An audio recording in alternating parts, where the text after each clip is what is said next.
மக்கா வெற்றி கொள்ளப்பட்டு மக்கா தங்கள் கைவசம் வந்துவிட்டது. மக்காவுக்குள்ளே நபிகள் நாயகம் ஸல்லல்லாஹு அலைஹி வஸல்லம் அவர்களும் சஹாபாக்களுக்கும் உள்ளே நுழைகிறார்கள்.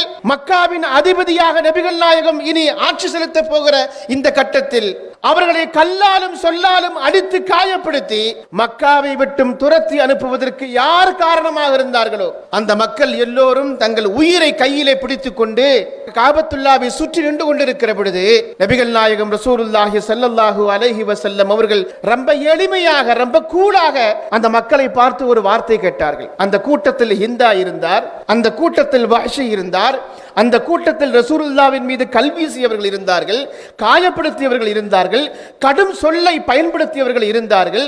அவர்கள் மக்காவை விட்டு மதீனாவுக்கு ஹிஜ்ரத் செய்வதற்கு யார் யார் காரணமாக இருந்தார்களோ அத்துணை பேரும் அந்த கூட்டத்தில் இருக்கிற பொழுது அவர்களை பார்த்து நபிகள் நாயகம் ஸல்லல்லாஹு அலைஹி வஸல்லம் கேட்ட ஒரு அற்புதமான வார்த்தை இருக்கிறது.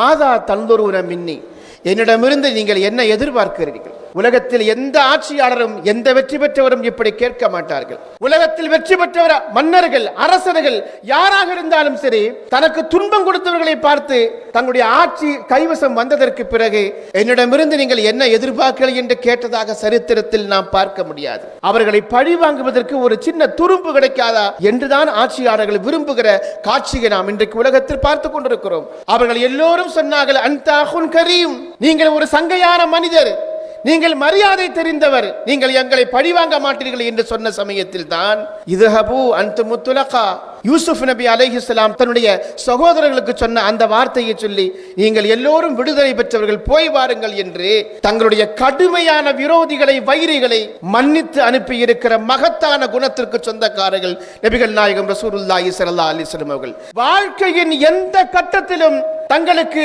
துன்பம் கொடுத்தவர்களை, துயரத்தில் ஆழ்த்தியவர்களை எந்த கட்டத்திலும் நபிகள் நாயகம் ரசூலுல்லாஹி ஸல்லல்லாஹு அலைஹி வஸல்லம் அவர்கள் பழிவாங்கியதாக நாம் வரலாற்றில் பார்க்க முடியாது.